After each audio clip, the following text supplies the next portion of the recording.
When running non-metallic sheath cable, often referred to as an M cable, through bored holes in wooden framing members such as floor joists, it is crucial to adhere to best practices and local electrical codes to ensure safety and prevent overheating. While specific regulations may vary slightly depending on the jurisdiction and the specific edition of the National Electrical Code or NEC in use, general guidelines provide a safe and practical approach. In the situation of a 2-inch hole bored through floor joists in open air, a common question arises regarding the maximum number of cables that can be installed through a single hole. The answer depends on the gauge or size of the cables in question. For smaller gauge cables such as 12 American wire gauge or AWG and 10 AWG NM cables, it is generally acceptable to run no more than 4 cables through a 2-inch hole. This limit is based on factors such as heat dissipation, potential for physical damage to the cables, and ease of future maintenance or modifications. Exceeding this number could result in inadequate ventilation, potentially leading to overheating of the conductors within the cables, especially under high load conditions.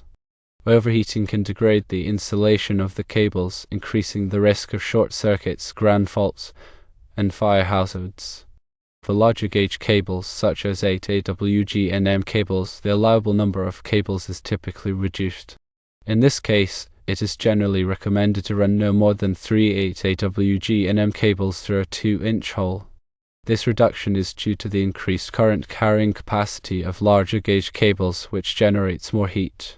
Installing more than 3 8 AWG cables in a confined space like a 2-inch hole could significantly impede heat dissipation, leading to potentially dangerous overheating.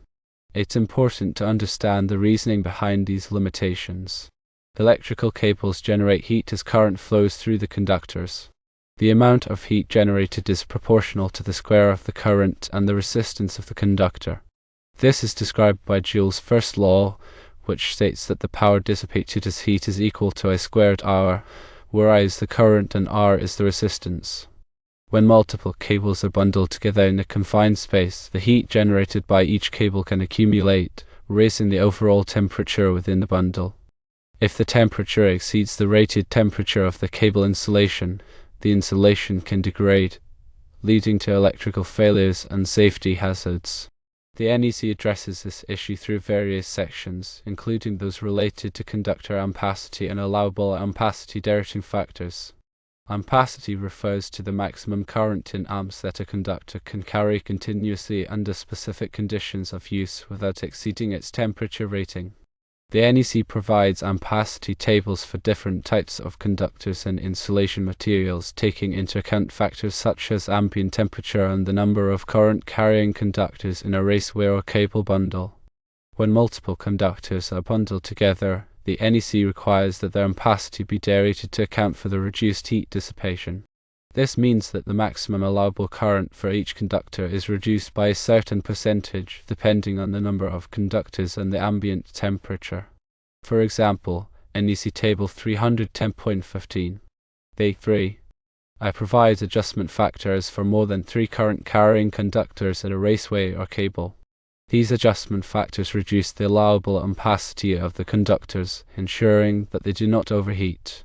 In addition to ampacity derating, the NEC also addresses the issue of cable fill in raceways and cable trays. The NEC specifies the maximum allowable percentage of cross-sectional area that can be occupied by conductors in a raceway or cable tray. This limitation is intended to ensure that there is adequate space for heat dissipation and to prevent physical damage to the conductors. While the NEC does not provide specific cable fill requirements for bored holes and wooden framing members, the general principles of ampacity derating and cable fill can be applied to this situation. While limiting the number of cables in a 2-inch hole, you can ensure that the cables have adequate space for heat dissipation and that they are not subjected to excessive physical stress. It's also important to consider the type of wood used for the framing members. Some types of wood are more resistant to heat than others. If you are using a type of wood that is not very heat resistant, you may need to further reduce the number of cables in the hole or provide additional ventilation. In addition to limiting the number of cables, it's also important to ensure that the cables are properly secured and supported. The NEC requires that cables be supported at intervals not exceeding 4½ feet and within 12 inches of boxes, cabinets, and fittings.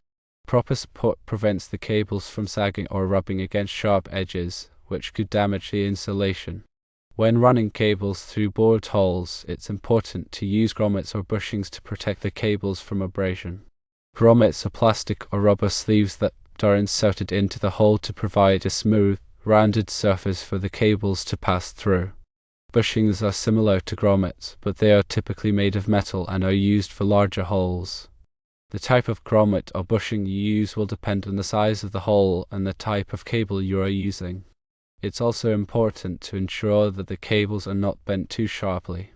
The NEC specifies minimum bending radii for different types of cables. Exceeding the minimum bending radius can damage the insulation and reduce the current carrying capacity of the cable. When running cables through bored holes, it's important to maintain a smooth, gradual bend. In some cases, it may be necessary to use a cable bending tool to achieve the desired bend radius. In addition to the NEC, local electrical codes may also have specific requirements for cable fill in bored holes.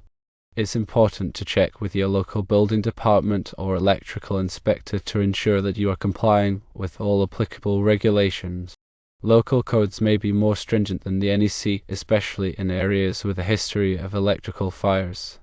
It's always better to err on the side of caution and follow the most restrictive requirements. The type of cable also influences the number of cables that should go through the hole.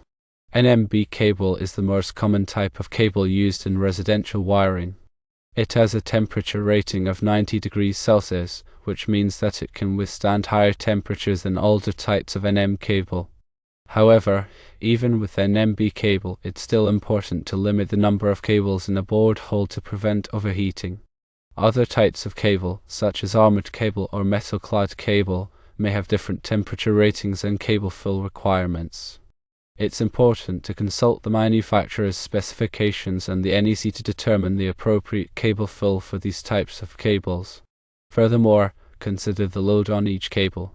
If the cables are carrying a heavy load, they will generate more heat. In this case, you may need to further reduce the number of cables in the hole or provide additional ventilation. It's always a good idea to consult with a qualified electrician to determine the appropriate cable fill for your specific application. A qualified electrician can assess the electrical load, the type of cable, the size of the hole, and the local electrical codes to determine the safest and most efficient way to run the cables. In conclusion, while a general guideline suggests limiting the number of 12 AWG or 10 AWG NM cables to 4 and 8 AWG NM cables to 3 in a 2-inch hole in open air, several factors must be considered. These include local electrical codes, cable type, load, and ventilation. Consulting with a qualified electrician is recommended to ensure compliance with all applicable regulations and to maintain electrical safety. Remember, safety should always be the top priority when working with electrical wiring. Improperly installed wiring can create a fire hazard and put lives at risk. If you are not comfortable working with electrical wiring, it's best to hire a qualified electrician to do the job.